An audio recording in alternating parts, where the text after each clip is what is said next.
Hi friends, welcome back to my channel. ഇന്ന് ഞാൻ വന്നിട്ടുള്ളത് കുറച്ച് കോവയ്ക്ക ഉണ്ടെങ്കിൽ വളരെ എളുപ്പത്തിൽ ഉണ്ടാക്കിയെടുക്കാൻ പറ്റുന്ന ഒരു അടിപൊളി റെസിപ്പി ആയിട്ടാണ് കേട്ടോ. പെട്ടെന്ന് തന്നെ വീഡിയോയിലോട്ട് പോയാലോ. അപ്പൊ ഞാനിവിടെ ഒരു 7 കോവയ്ക്കാണ് എടുത്തിട്ടുള്ളത്. അപ്പൊ ഒരു കോവയ്ക്ക 4ആയിട്ട് ഇതുപോലെ ഒന്ന് അരിഞ്ഞെടുക്കുകയാണ് കേട്ടോ ചെയ്തിട്ടുള്ളത്. അപ്പൊ കോവയ്ക്ക് മുഴുവനായിട്ട് ചട്ടിയിലേക്ക് ഇതുപോലെ ഇട്ട് കൊടുത്തിട്ടുണ്ട്. പിന്നെ ഇതിലേക്ക് എടുത്തിട്ടുള്ളത് ഒരു വലിയ സവാള നീളത്തിൽ ഇതുപോലെ ഒന്ന് അരിഞ്ഞെടുത്തിട്ടുണ്ട്. പിന്നെ ഒരു ചെറിയൊരു കഷ്ണം ഇഞ്ചി എടുത്തിട്ടുണ്ട്. പിന്നെ ഒരു 2 പച്ചമുളകാണ് കേട്ടോ എടുത്തിട്ടുള്ളത്. അപ്പൊ അതും കൂടി ഇതിലേക്ക് ഇട്ട് കൊടുക്കാം. നമ്മൾ തീയൊക്കെ ഓണാക്കുന്നതിന് മുന്നേ ആണ് കേട്ടോ ഇത്രയും കാര്യങ്ങൾ ചെയ്യുന്നത്. ഇനി ഇതിലേക്ക് ഒരു 1/4 ടീസ്പൂൺ മഞ്ഞൾപ്പൊടി ചേർത്ത് കൊടുക്കാം. പിന്നെ ഇതിലേക്ക് 1 ടീസ്പൂൺ നല്ല എരിവുള്ള മുളക് പൊടിയാണ് കേട്ടോ ചേർത്ത് കൊടുക്കുന്നത്. അപ്പൊ മുളക് പൊടിയൊക്കെ നമ്മുടെ എരിവിനനുസരിച്ചിട്ട് ചേർത്ത് കൊടുക്കാം. അപ്പൊ ഞാൻ എടുത്തിട്ടുള്ള പച്ചമുളക് 2 നല്ല എരിവുള്ളതാണ്. അപ്പൊ 1 ടീസ്പൂൺ മുളക് പൊടിയാണ് കേട്ടോ ചേർത്ത് കൊടുത്തിട്ടുള്ളത്. ഇനി ഇതിലേക്ക് ആവശ്യത്തിന് ഉപ്പ് ചേർത്ത് കൊടുക്കാം.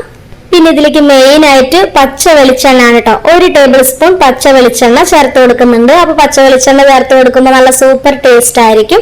ഇനി ഇതെല്ലാം കൂടി കൈകൊണ്ട് ഇതുപോലെ ഒന്ന് മിക്സ് ചെയ്തെടുക്കാം. അപ്പൊ നമ്മൾ വെളിച്ചെണ്ണയൊക്കെ ചേർത്ത് കൊടുത്തത് കൊണ്ട് തന്നെ നല്ല അടിപൊളി സ്മെല്ലായിരിക്കും കേട്ടോ ഇതുപോലെ ഒന്ന് മിക്സ് ചെയ്തെടുക്കുമ്പോൾ. അപ്പൊ ആ കോവയ്ക്കയില് ആ മുളക് പൊടിയും ഉള്ളിയൊക്കെ പിടിക്കുന്നത് പോലെ കൈകൊണ്ട് ഇതുപോലെ നന്നായിട്ട് തന്നെ ഒന്ന് മിക്സ് ചെയ്തെടുക്കാം കേട്ടോ.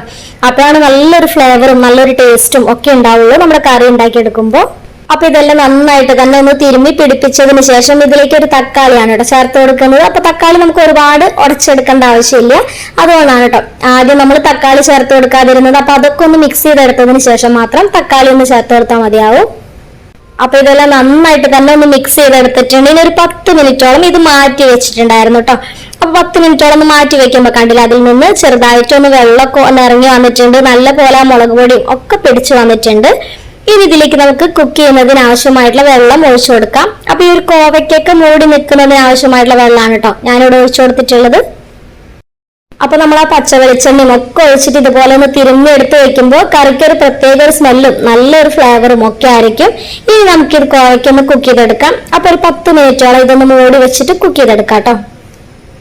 ഇനി അടുത്തതായിട്ട് ഒരു കോവയ്ക്കൊക്കെ വെന്ത് വരുന്ന സമയം കൊണ്ട് ഇതിലേക്ക് നമുക്ക് കുറച്ച് തേങ്ങ ഒന്ന് അരച്ചെടുക്കണം. അപ്പൊ ഒരു മിക്സിയുടെ ജാറിലേക്ക് ഒരു 1/4 കപ്പോളം തേങ്ങ ചിരകിയതാണ് കേട്ടോ ചേർത്ത് കൊടുക്കുന്നത്. അത് ഇതിലേക്ക് ചേർത്ത് കൊടുക്കാം.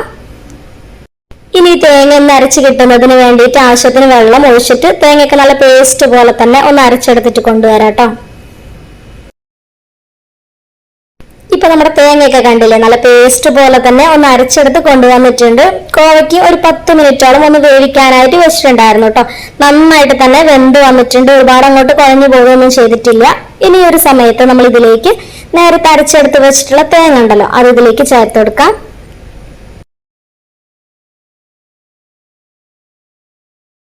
ഇനി ഇതെല്ലാം കൂടി നന്നായിട്ട് തന്നെ ഒന്ന് ഇളക്കി യോജിപ്പിച്ചെടുക്കാം. അപ്പൊ ഈ ഒരു സമയത്ത് നമുക്ക് കറിയിലേക്ക് എത്രയാണോ വെള്ളം വേണ്ടത്, എത്രയാണോ തിക്നെസ് വേണ്ടത് അതിനനുസരിച്ചിട്ട് വെള്ളം ഒഴിച്ചു കൊടുക്കാം കേട്ടോ. അപ്പൊ ഞാനിവിടെ ഒരു 1/2 കപ്പ് വെള്ളം കൂടെ ഒഴിച്ചു കൊടുത്തിട്ടുണ്ട്. എന്നിട്ട് നന്നായിട്ട് തന്നെ ഒന്ന് മിക്സ് ചെയ്തെടുക്കാം. ഇനി ഒരു തേങ്ങയുടെ പച്ചമണക്ക് മാറിയിട്ട് കറിയൊക്കെ ഒന്ന് തിളച്ച് കുറുകി വരും കേട്ടോ. അപ്പൊ നമ്മൾ നേരത്തെ കുറച്ച് ഉപ്പല്ല ചേർത്തിട്ടുണ്ടായിരുന്നുള്ളൂ. ഇനി ഒരു സമയത്ത് കറിയിലേക്ക് വേണ്ട ആവശ്യത്തിന് ഉപ്പും കൂടി ചേർത്ത് കൊടുക്കാം.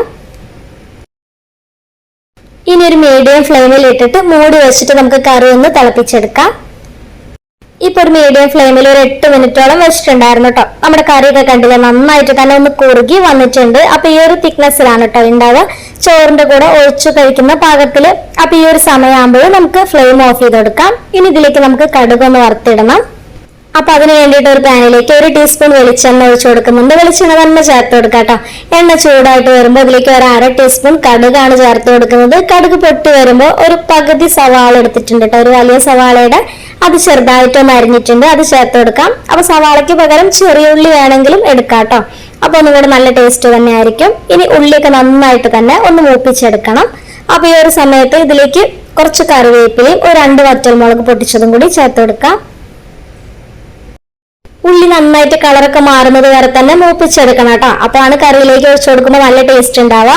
ഇപ്പൊ ഉള്ളിയൊക്കെ ഒന്ന് മൂത്ത് വന്നിട്ടുണ്ട്. അപ്പൊ ഫ്ലെയിം ഓഫ് ആക്കിയിട്ടുണ്ട്.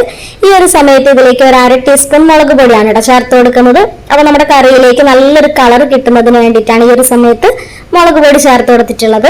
ഇനി ഇത് നമ്മൾ റെഡിയാക്കി വെച്ചിട്ടുള്ള കറിയിലേക്ക് ഒഴിച്ചു കൊടുക്കാം. അപ്പൊ നമ്മൾ മുളക് പൊടി ചേർക്കുമ്പോൾ ഫ്ലെയിം ഓഫ് ആക്കിയിട്ട് മാത്രം ചേർത്ത് കൊടുക്കാം കേട്ടോ. ഇല്ലെങ്കിൽ നമ്മുടെ മുളക് പൊടിയൊക്കെ ഒന്ന് കരിഞ്ഞു പോകും. ഇപ്പൊ കണ്ടില്ല നല്ലൊരു അടിപൊളി കളറായിട്ട് തന്നെ വന്നിട്ടുണ്ട്. നമ്മുടെ സൂപ്പർ ആയിട്ടുള്ള കറി ഇവിടെ റെഡി ആയിട്ടുണ്ട്. അപ്പോൾ എല്ലാവരും ട്രൈ ചെയ്ത് നോക്കുക. വളരെ എളുപ്പമല്ലേ? ഉണ്ടാക്കി നോക്കിയിട്ട് നിങ്ങളുടെ അഭിപ്രായം കമന്റ് ചെയ്യണേ. പിന്നെ വീഡിയോ ഇഷ്ടമായെങ്കിൽ സബ്സ്ക്രൈബ് ചെയ്യാനും ലൈക്ക് ചെയ്യാനും മറക്കരുത് കേട്ടോ. അപ്പോൾ നെക്സ്റ്റ് വീഡിയോ ആയിട്ട് വീണ്ടും കാണാം. താങ്ക്